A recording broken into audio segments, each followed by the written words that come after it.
எல்லாருக்கும் வணக்கம். எல்லாரும் எப்படி இருக்கீங்க? நல்லா இருப்பீங்கன்னு நம்புறேன். உங்க எல்லாருக்கும் தெரிஞ்சிருக்கும். கண்டிப்பா நீங்க கெஸ் பண்ணியிருப்பீங்க.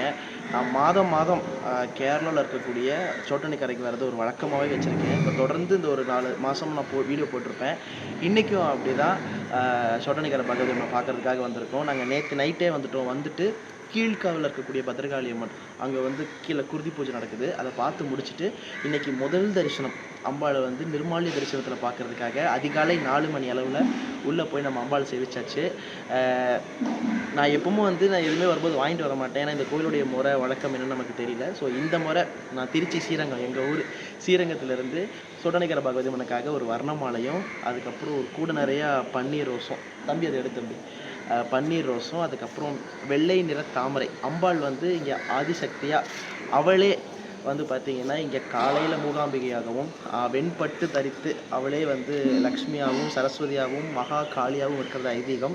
ஸோ அம்பாளுக்கு வந்து பார்த்தீங்கன்னா, வெள்ளை நிறத்துல வெள்ளை நிறத்துல தாமரையும், சுத்தமான ஜாதி பன்னீர் மலர்களும் நான் திருச்சியிலேருந்து கொண்டுட்டு வந்து இன்றைக்கி அம்பாளுக்கு இப்போ கொண்டு போய் உள்ளே கொடுத்தாச்சு. இப்போ அம்பாளுக்கு வந்து பார்த்திங்கன்னா அபிஷேகம் நடக்குது.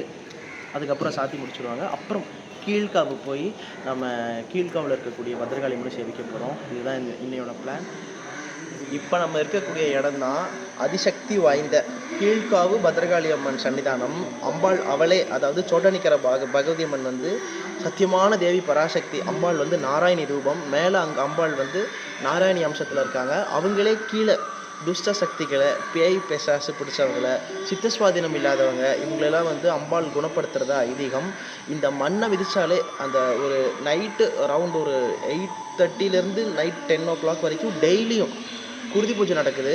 அதிசக்தி வாய்ந்த குருதி பூஜை இங்கே தான் பத்ரகாளி அம்மனோட க்ஷேத்திரத்தில் தான் இங்கே தான் நடக்குது. கீழே அம்பாள் இங்கே வந்து மகா காளியா, மகா பத்ரகாளியா, இங்கே மகா துர்க்கையா இருந்து அருள் பாலிக்கிறது வழக்கம். நாடு நகரம் செழிக்கணும், வீடு வாசல் நல்லா இருக்கணும், பருவம் தவறாமல் மழை பொழியணும், என்னை வாழ வைக்கிற கடவுள் உங்கள் எல்லாரையும் வாழ வைக்கணும்னு நான் மனதார அம்பாள்கிட்ட பிரார்த்தனை பண்ணிக்கிறேன்.